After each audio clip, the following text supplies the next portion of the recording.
Your efforts, your sacrifice has been working, and we are making progress.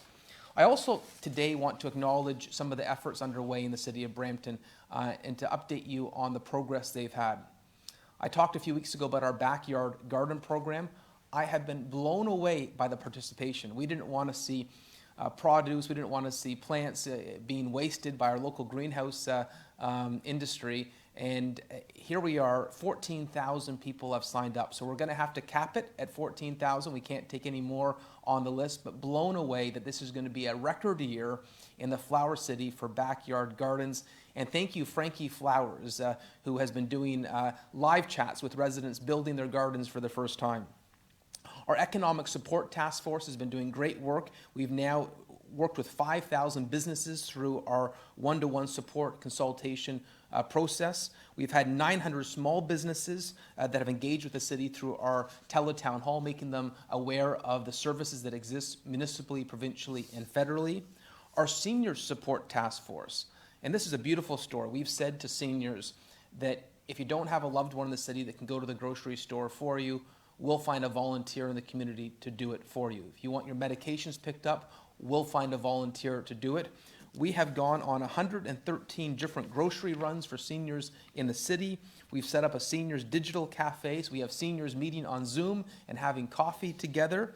And I want to thank our local grocery stores who have partnered with us on helping make sure that seniors who don't want to leave their home, who may have existing medical conditions, don't have to. So a big thank you to Longo's, the Indian Bazaar, and Fortino's. Our Social Support Task Force, they have been really working with marginalized communities in our city and the homeless population through the work of Regeneration, Knights Table, Khalsa Aid, and United Sikhs. We have seen over 1,500 meals and groceries delivered to residents in need, and we've seen 31,000 pounds of food donations to shelters in our community. Incredible, 31,000 pounds of food. So thank you for everyone who has been stepping up with donations to those less fortunate. I also want to thank the Youth Support Task Force. The Youth Support Task Force has been doing mental health, online Zooms, Instagram chats, TikTok videos, and grateful that we have 35 youth organizations working with the city. And so right now, everyone is stepping up. We're trying to make sure that no aspect of our Brampton family is left behind. I'm grateful for these task force, for their ongoing work to work on all cylinders to serve Brampton at this point. The last thing that I wanted to note today before we have our updates is we want to keep this city beautiful. And I continue to be a little bit concerned that I see examples of people throwing their masks or gloves on the ground. And that's not safe at a time when we're trying to be more clean and keep the city sanitized more than ever before. And so we have, council has initiated a process where we're looking at changing the fines from a littering fine to a hazardous materials charge. And so we do take this seriously. So a message is, if you're going to take your gloves off, don't you dare throw them on the ground. Make sure they're disposed of properly. We can't do all this great work of physical distancing, of having the hand sanitizer, being careful in grocery stores, and then being careless on how we dispose of those items. So Brampton, I'm going to ask you to take that seriously, and let's keep up the great work. And on that note, let's hear from our Medical Officer Health, Dr. Lawrence Lowe. Thank you, Mayor Brown, and good morning, everybody. As of yesterday evening, we have 2,736 cases of COVID-19 in Peel and 145 deaths. This includes 1,215 in Brampton, 41 of whom have tragically passed away. We certainly stand with the families that have experienced loss and have been impacted by this disease. That said, I am pleased to report two key changes in our ongoing pandemic response. Our curve is starting to flatten, and we are starting to see fewer new cases in our communities. And while we remain vigilant in our seniors and congregate settings, outbreaks are being controlled. Some seniors' homes have begun to declare outbreaks over, and together with our hospital and healthcare partners, we have tested the staff and residents at 27 out of 28 long-term care facilities in our region, with the final slated to occur by the end of this week, and are continuing on to retirement homes and other group settings. Mortality and severity also continue to plateau at our local hospitals. We stand with those, as I said, who have been touched by this terrible disease and have lost loved ones. We also stand with those who have sacrificed much to save lives. I truly believe that Bramptonians have helped to avert the worst, and this has been no small feat. Coming together, your efforts have supported Peel Public Health's own response in managing the outbreaks, helping to trace contacts, and providing timely data and information. Together, we have saved lives and protected our frontline workers and responders. But I want to be clear about what flattening the curve means. Flattening the curve does not mean that all is well and back to normal. Flattening the curve simply means that we have controlled the fire. We are now in the driver's seat, but the risk of a wildfire, as seen elsewhere, still lurks. It means what we do now matters that much more. By controlling spread, it is now our decisions that will dictate what happens next. Which brings me to a second change. We have been at this for 8 weeks now, and I know that this week aside, the weather is getting nice and certain seasonal businesses have started up again. Our guidelines and recommendations have not yet changed in order to keep the curve flat. We must continue to physically distance. We should wear a mask in instances outside, non-medical, where distance is not possible. And we must continue to stay home, working from home and leaving only for the essentials: groceries, gas, prescription, healthcare, and exercise. And on exercise, I wanted to provide some guidance. Do go out and enjoy the weather. Do exercise with your pet, or yourself, or with a partner at home. But remember, even when outside, distance is your friend. 2 meters, move and do not congregate. For now, respect the closures that are in place, and ideally, stay close to home outside and pick less crowded hours to emerge. Please do not use exercise as an excuse to head out of town to hike popular trips or day trip to attractions, because scenic hotspots might become viral hotspots if we're not careful. So understand, we have done well. As the curve flattens, we take control. And please do go out and get some fresh air, but be smart and be apart and do not congregate. I'll pass it back to the mayor. Thank you. Thank you, Dr. Lawrence Lowe, and for the hard work of your entire team at Public Health. We're going to have Councillor Pat Fortini give an update on the bylaw measures, and thank you to Paul Morrison and his team. We've added 10 bylaw officers. They're working long hours to make sure that we keep our city safe, and Councillor Fortini will give the latest bylaw update. Thank you, Mayor Brown, and thank you, and good morning, everyone. So I'm pleased to be here for an update for the bylaw enforcement effort and maintenance, maintaining physical distancing, upholding the public safety within the city of Brampton. In addition, 42 charges were laid this week. 2 individual charges were for under the EMCPA for not identifying themselves to the officers and being uncooperative when the officers arrived. It appears that the weather is improving. So a number of complaints from the residents and visitors are mostly from gathering in their homes. In the past week, there was 230 complaints received through our calling center, resulting in 18 charges being laid. Another incident resulted to 7 charges being laid for gathering in a plaza parking lot. When the officers arrived, they observed over 30 vehicles and not practicing their social distancing. There was another increase of a non-essential businesses violation with 12 charges being laid. A majority of the charges were laid for contracting work, not practicing social distancing. There was also a hair salon and a home being charged. And for the 4th time, an individual was charged for selling produce in a parking lot, and it's some worrisome. It's coming from most of the safety is worried about the health and safety guidelines falling under the Peel Health. And finally, 5 charges were laid for individual using our park equipment. I'd like to thank our bylaw and enforcement for their ensuring the safety of the public and the emergency. Thank you, and I'll pass it to Mayor Brown. Thank you, Councillor Fortini. As I mentioned before, this is Emergency Preparation Week, and this is the 100th day that our emergency management team has been at work. And to acknowledge their efforts, we have Councillor Michael Pleshy. Thank you, Mr. Mayor, and good morning. On Monday, the City of Brampton launched Emergency Preparedness Week. Being prepared means that the city will be able to respond to the current emergency effectively and proactively, while focusing on resident and business needs through the various city task forces, which include youth, seniors, small and large businesses, and social support. Every year, Emergency Preparedness Week is a time when residents are prepared for potential emergencies of all kinds, including extreme weather, flooding, and power outages. This year, in light of the COVID-19 pandemic, the city reminds residents of the importance, now more than ever, the vital role that we play in being safe and prepared. Residents are helping to protect themselves against COVID-19 by maintaining physical distancing, staying informed, and following the advice of Peel Public Health. The city encourages and continues these efforts in keeping Brampton safe. Today, as the mayor indicated, is the 100th day since the Emergency Operations Center first met to navigate and respond to the current COVID-19 emergency.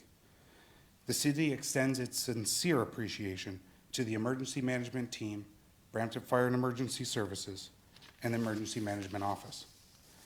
I'm joined today by Alain Normand, manager of the city's Emergency Management Office, and Rasmeen Saeed, Community Safety and Wellbeing Officer, who is the city's staff lead on the Social Support Task Force. It is emergency management leaders like these two amazing people, and Rick, Catherine, Anne, Roland, and Pooja, who are putting their planning and expertise into practice at this time and continue to work together to protect the safety of our community during this pandemic.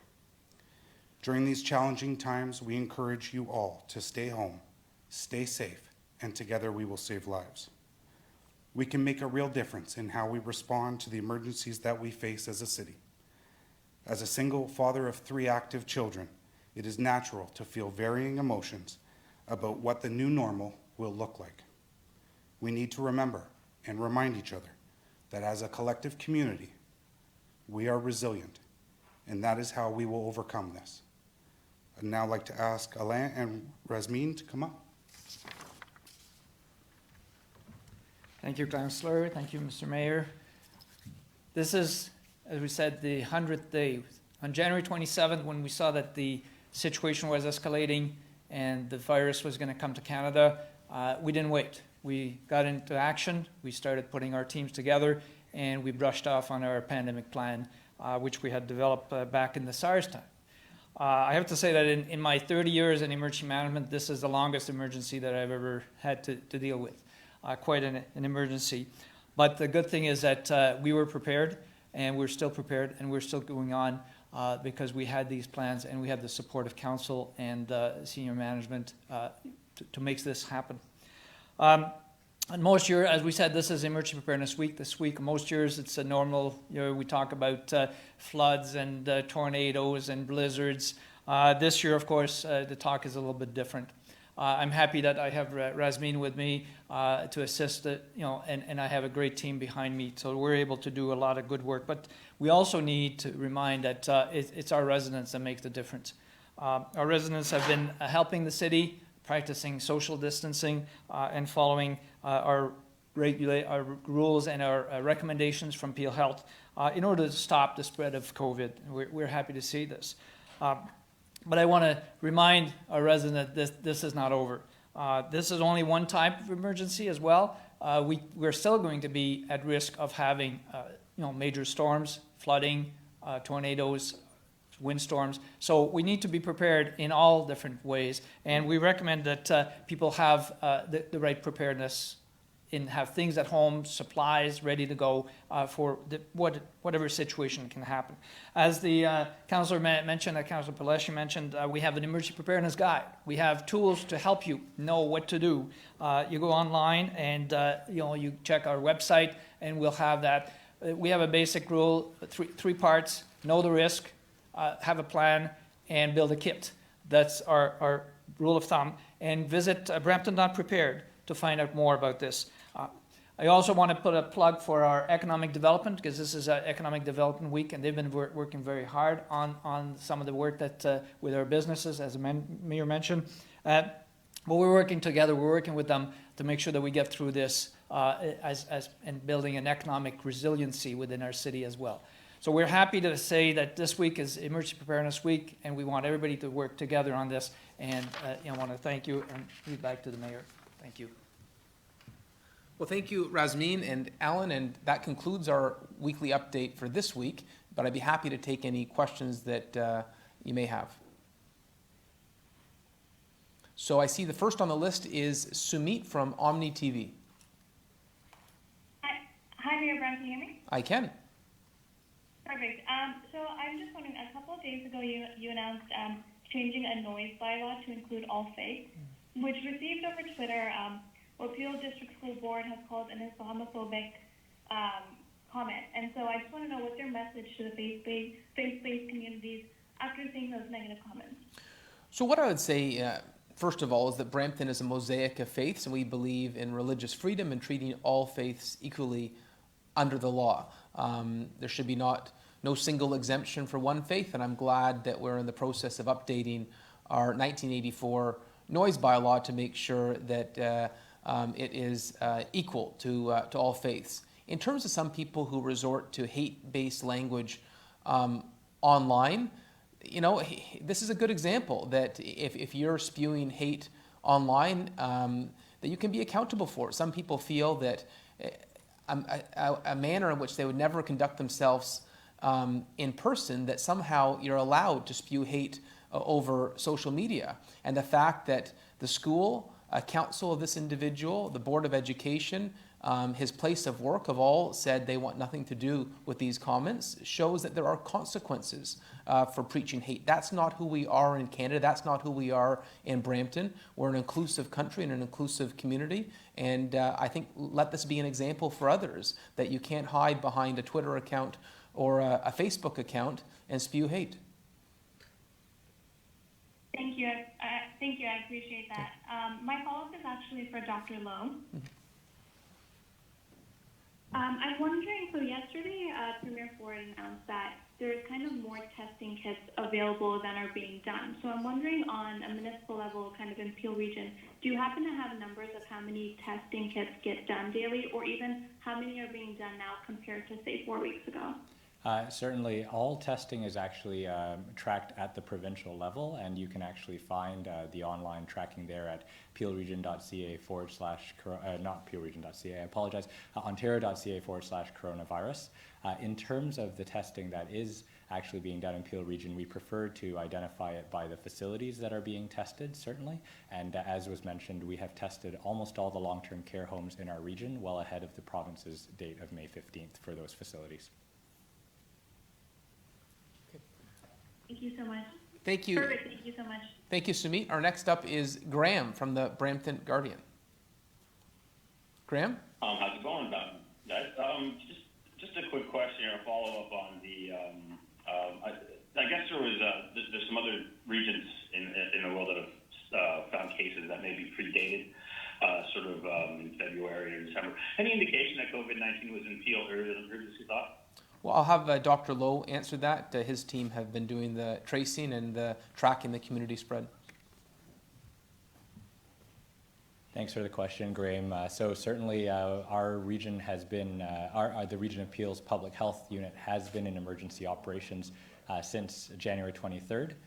So it's been 104 days for us, and we have been initiating contact tracing pretty much since we received our first case on March 5th. Contact tracing is bread and butter public health, and really it is functionally how we are going to be able to both continue to bring the outbreak under control in our community and also control spread on the go forward.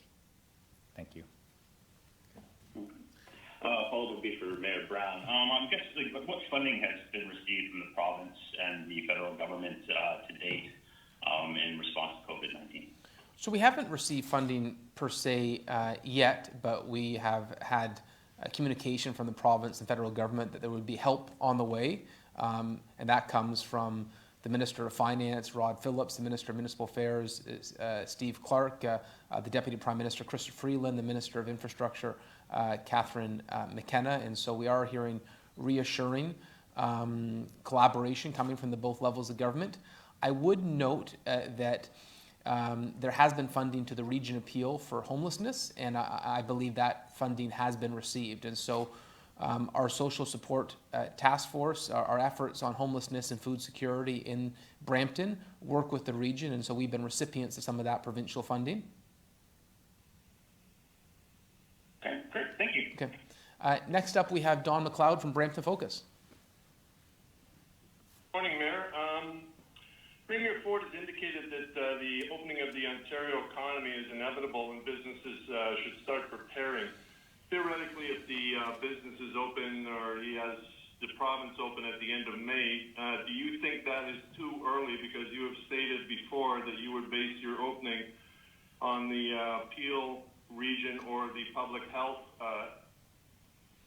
So there's two things. It's saying it's okay. So what is? So there's two things I would say there. One, we do have a working group led by Councillor Medeiros looking at how the city could safely reopen. So they're doing that work now. They're doing that preparation.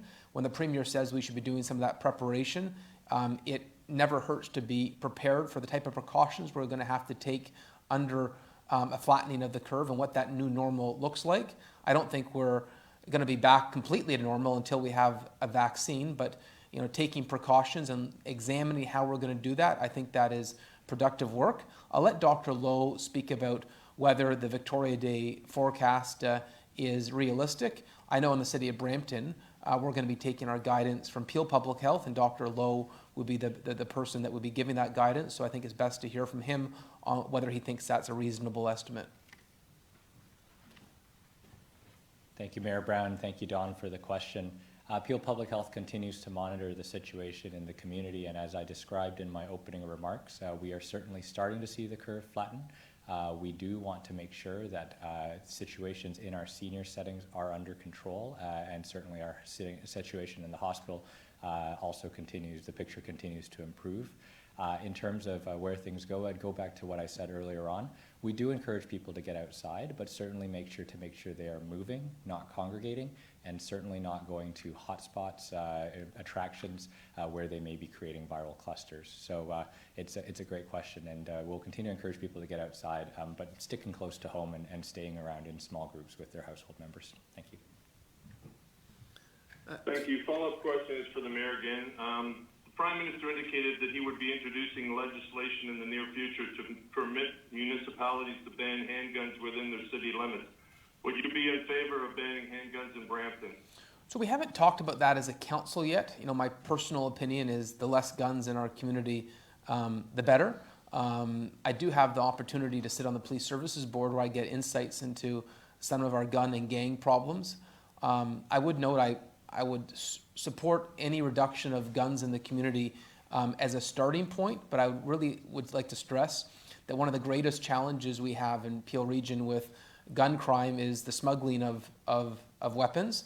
I was talking to our chief, Nishan Derapa, just the other day, and we're looking at 75% of the weapons used in crimes in Peel Region are smuggled from south of the border. And we hear examples that are just astonishing where you have a mother who goes across the border to get to do some shopping, and they will put arms under their vehicle with a tractor and go pick it up later in the day. And so the criminal organizations have become very sophisticated on how they smuggle weapons into Canada, and it's something that we need to combat. And so I support the chiefs in making this a priority to deal with smuggling. I think that answers Dawn's question. Next up, we have Lucy in Brampton.